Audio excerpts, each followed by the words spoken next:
ఎన్టీఆర్ చంద్రబాబు నాయకత్వం, చంద్రబాబు నాయకత్వం, చంద్రబాబు నాయకత్వం, లోకేష్ బాబు నాయకత్వం, లోకేష్ బాబు నాయకత్వం, లోకేష్ బాబు నాయకత్వం, అమూల్య గారి నాయకత్వం, అమూల్య గారి నాయకత్వం. అమూల్య గొల్లపల్లి, రాజోల్ నియోజకవర్గ టీడీపీ ఇన్ఛార్జ్ మరియు రాష్ట్ర అధికార ప్రతినిధిని.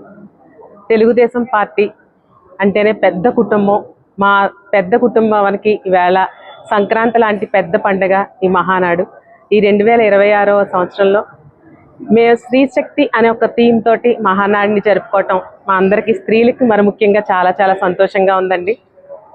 ఆనాడు అన్న ఎన్టీఆర్ సమాజమే దేవాలయం, ప్రజలే దేవుళ్ళు అనే ఒక మంచి నినాదంతో పార్టీని స్థాపించి ప్రజలను దేవుళ్ళు చేశారు.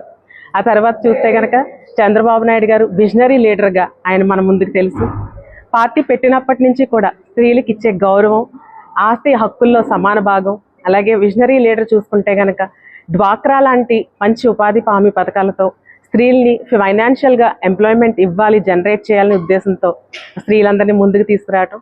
అలాగే యువ కెరటం, యువశక్తి లోకేష్ బాబు గారు ఇంకొక అడుగు ముందేసి స్త్రీ శక్తి అనే ఒక నినాదంతో ముందుకొచ్చి ఈవేళ పార్టీ తరపు నుంచి 33% రిజర్వేషన్, ఇది బిల్లుతో సమానం సరిపడి, ఇది కాకుండా కేవలం తెలుగుదేశం పార్టీలో ముందు అడిగేసి మా స్త్రీలందరికీ వాళ్ళు ఇచ్చిన విలువ మేము ఎప్పటికీ కూడా తెలుగుదేశం పార్టీకి రుణపడి ఉంటామండి. ఈరోజు రాజోల్ నియోజకవర్గంలో చూస్తే కనుక మేమందరం చాలా చక్కటి ఆనందకరమైన ఒక గెట్ టుగెదర్ లాగా మా తెలుగుదేశం కుటుంబ సభ్యులందరితో ఒక మమేకమయ్యి మంచి పండగ వాతావరణంలో మేమందరం సంబరాలు చేసుకుంటున్నాము. మనకు తెలుసు కోనసీమ అంటే పచ్చటి తోరణాలు, పచ్చటి ఆకుల మధ్యన గ్రీన్ కార్పెట్ అని అంటారు. అలాంటిది ఈవేళ మా రాజోల్ నియోజకవర్గం పచ్చడి తోరణాలు, పసుపు తోరణాల మధ్యన పసుపు పండగ చేసుకోవటం అనేది చాలా చాలా సంతోషంగా ఉంది. కార్యకర్తకి ఎంత ఇంపార్టెన్స్ ఇస్తుంది పార్టీ అనేది ఈరోజు మాకు అందరికీ కూడా లోకేష్ బాబు గారు మరొకసారి నిరూపించారండి. ప్రజల వద్దకి పరిపాలన అనే విధానంగా మనం ఉంటుంటే కనుక ఆయన ఇంకొక అందుకు ముందుకే వేసుకొని అధినేత కార్యకర్త దగ్గరికే ఈరోజు మహానాడిని తీసుకురావటం అనేది ఈరోజు 1875 క్లస్టర్లో మేమందరం కూడా ఈరోజు మహానాడు చేసుకోవడం చాలా చాలా సంతోషంగా ఉంది. తెలుగుదేశం పార్టీ ఎప్పుడు కూడా పటిష్టంగా ఉంటుంది, దానికే నిదర్శనం ఈరోజు మనం అందరం చూసే ఈ సంబరాలు. ఇటువంటి గొప్ప పార్టీలో మేమందరం ఉంటూ కూటమి ప్రభుత్వం తీసుకునే ప్రతి ఒక్క అభివృద్ధి సంక్షేమంలో కూడా డబుల్ ఇంజిన్ స్పీడ్తో వెళ్తూ బుల్లెట్ ట్రైన్లా దూసుకుపోతున్న మా కూటమి ప్రభుత్వానికి ఈరోజు రాజోల్ నియోజకవర్గ తరపున మా కార్యకర్తలు, మా కుటుంబ సభ్యులందరి తరపున కూడా ధన్యవాదాలు తెలియజేసుకుంటూ జై తెలుగుదేశం, జై తెలుగుదేశం. చాలా సంతోషం. ఐ థింక్ ఎప్పుడు కూడా మళ్ళీ మనకు ఒక్కోసారి అవకాశం వస్తుంది లేదో రాకూడదు అనుకుంటాను, కానీ మొదటిసారి మహానాడు ఒక వర్చువల్గా ఏర్పాటు చేసుకుని మనందరూ కలిసి ఒకేసారి, ఎప్పుడైనా సరే మన మహానాడు మనం కలుసుకోవడానికి చాలా ఇబ్బంది వచ్చేది, కానీ ఈసారి మనందరం కలిసి చేసుకునే విధంగా ఏర్పాటైంది. మీ అందరితో కలిసి ఈరోజు 2026 మహానాడు జరుపుకోవడం నాకు చాలా ఆనందంగా ఉందని కూడా ఈ సభాముఖంగా మీ అందరికీ తెలియజేసుకున్నాను. అదేవిధంగా ప్రతి మహానాడు మీ అందరికీ తెలుసు ఏ విధంగా మనం కార్యాచరణ రూపొందిస్తాము. 2 రోజులు ఒక పండగ వాతావరణంగా 2 రోజులు కూడా కార్యకర్తలందరినీ కూడా ఆహ్వానిస్తూ అదేవిధంగా 2 రోజులు మనం ఒక కార్యాచరణ రూపొందిస్తాం. అందులో అనేక చర్చలు జరుగుతాయి, అన్ని ప్రస్తావనలు కూడా ముందు పెడతారు. అదేవిధంగా మనము వచ్చే సంవత్సరం, ఈ సంవత్సరం అంతా కూడా ఏ విధంగా మనము తెలుగుదేశం పార్టీ వాళ్ళ రూల్స్ అయినా సరే అన్నింటినీ కూడా ఏ విధంగా మనం పాటించాలి, ఏ విధంగా మనం ముందుకెళ్ళాలో అనేది కూడా నిర్దేశం అనేది చేయడం కూడా జరుగుతుంది. ఈరోజు కూడా మీరు చూసారు, పొద్దు నుంచి కూడా జాతీయ పార్టీ అధ్యక్షులు శ్రీ నారా చంద్రబాబు నాయుడు గారు ఆయన కూడా ప్రారంభిస్తూ ఆయన కూడా అనేక అంశాల మీద కూడా పెట్టారు. ఏ విధంగా ఈ 2 సంవత్సరాలు పూర్తవుతుంది, ఈ 2 సంవత్సరాలని పార్టీ ఏ విధంగా చర్యలు తీసుకుంది, ప్రభుత్వం పరంగా మనము సంక్షేమమైన డెవలప్మెంట్ అయినా ఇవన్నింటినీ ఏ విధంగా మనం పూర్తి చేశాము, అదేవిధంగా ప్రజలకు ఇచ్చిన ప్రతి హామీని మనం ఎలాగ అమలులోకి తీసుకొస్తున్నాం అనే విషయాలు కూడా మాట్లాడడం జరిగింది.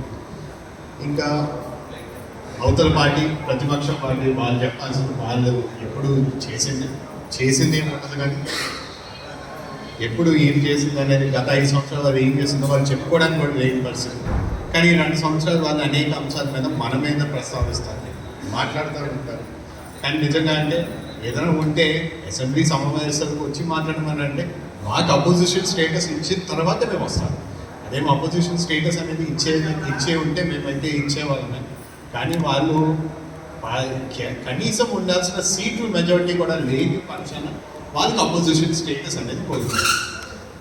సో ఈ విధంగా వాళ్ళు చెప్పాల్సిన వాళ్ళు చెప్తుంటారు. కానీ ఎప్పుడైనా సరే మన మహానాడు అనే కార్యక్రమం మనం ఎప్పుడు కూడా మన కార్యకర్తలు మన నాయకుల్ని ఏ విధంగా అందరూ మనం గౌరవించుకుంటూ ఏ విధంగా మనం ముందుకు అడుగులు వేయాలి, ఇది ప్రత్యేక అంశం.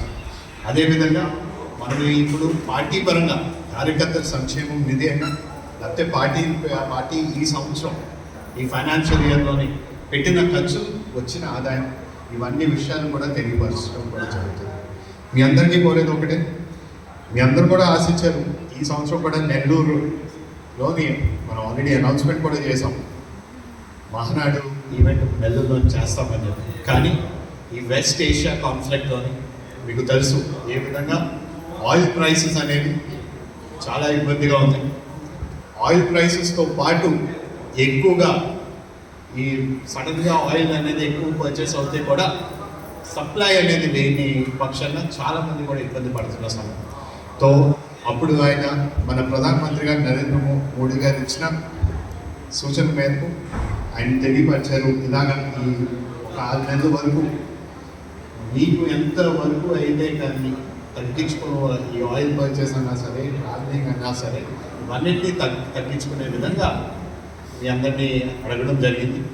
ఆ ఆదేశాల మేరకు మన నారా చంద్రబాబు నాయుడు గారు లేదు మనం తక్షణమే మనం కూడా కాన్వాయ్లో కూడా చాలా వరకు 50% వరకు కూడా ఎంతవరకు అయినా సరే ఎలక్ట్రిక్ వెహికల్స్ పెట్టండి, లేకపోతే కాన్వాయ్నే 50% వరకు తగ్గించమని కూడా ఆయన తెలియజేయడం జరిగింది. దాంతోపాటు ఈ మహానాడు అనేది మనం కానీ నెల్లూరులో పెడితే చాలా వరకు రాష్ట్రం మొత్తం కూడా మన కార్యకర్తలు శ్రీకాకుళం నుంచి కూడా అటు సైడ్ తిరుపతి వరకు అందరూ కూడా రావడం జరుగుతుంది. కానీ వాళ్ళందరూ రావాలంటే చాలా వరకు ఆయిల్ కన్జంప్షన్ లేకపోతే ఈ ట్రావెలింగ్ అన్నీ చాలా ఎక్కువ ఖర్చు అవుతాయి. సో దీనివల్ల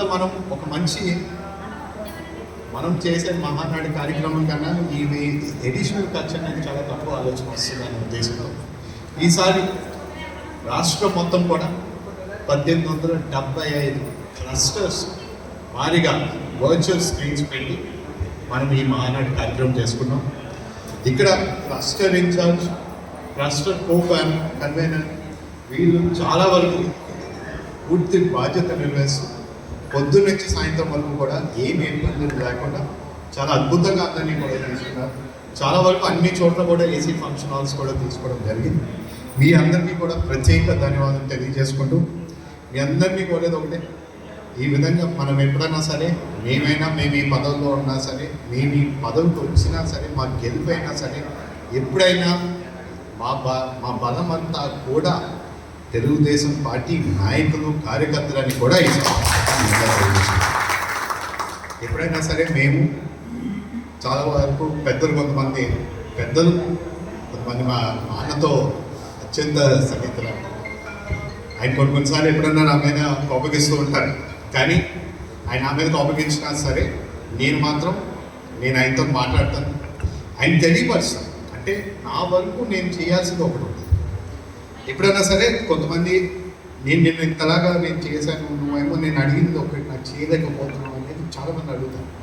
కానీ నా బాధ్యత ఏంటంటే ఎప్పుడైనా అవ్వలేని పరిస్థితుల్లో నేను మాత్రం ఖచ్చితంగా వాళ్ళకి చెప్పే విధంగా నేను చేయాల్సిన నా ధర్మం అయితే ఉంటుంది. కొన్నిసార్లు అవ్వకపోతే నా ప్రయత్నం లేకపోతే మాత్రం నా తప్పు, అదైతే మాత్రం నొప్పుంటాను. నా ప్రయత్నం పూర్తిగా పెట్టిన తర్వాత అవ్వకపోతే నేను ఖచ్చితంగా తెలియపరుస్తాను. ఎందుకు అవ్వలేదు తర్వాత అయినా చేయగలుగుతాను అనేది కూడా నేను చెప్తాను. ఎందుకంటే ఈ సభ వేదిక నేను ఖచ్చితంగా మీ అందరికీ తెలియపరచుకోవాలి. అందరూ ఆశిస్తుంటారు ఇది అవ్వాలి, ఇది చేయాలి, అన్నీ చేయాలని. ప్రతి సంవత్సరం నేను పెట్టలేకపోతుంటాను. వచ్చే సంవత్సరాల కల్లా కొన్ని చేసుకుంటూ ముందుకు వస్తుంటాను. మీ అందరూ దాన్ని ఖచ్చితంగా గౌరవిస్తారని కూడా మనస్ఫూర్తిగా నమ్ముతూ, అదేవిధంగా మీ అందరినీ కూడా ఎప్పుడు ఈ విధంగా మనందరం కూడా కలిసి వెళ్ళాలి. రేపు రాబోయే మన పొత్తు ధర్మం కూటమి ప్రభుత్వం, మనం తెలుగుదేశం పార్టీ అయినా సరే, జనసేన, భారతీయ జనతా పార్టీ, మన ముగ్గురు కూడా ఈ కూటమి ప్రభుత్వం ఇదే విధంగా కొనసాగాలి. అది కొనసాగాలంటే మీరందరూ కూడా అందరూ కలిసికట్టుగా ప్రయాణం చేయాలి. మీరందరూ చేస్తే ఏదైనా సాధ్యమని కూడా మనస్ఫూర్తిగా నమ్ముతూ, అదేవిధంగా ఇక్కడికి వచ్చిన మరొక్కసారి మీ అందరికీ కూడా పేరు పేరున ధన్యవాదాలు తెలియజేసుకుంటూ, అదేవిధంగా జై తెలుగుదేశం.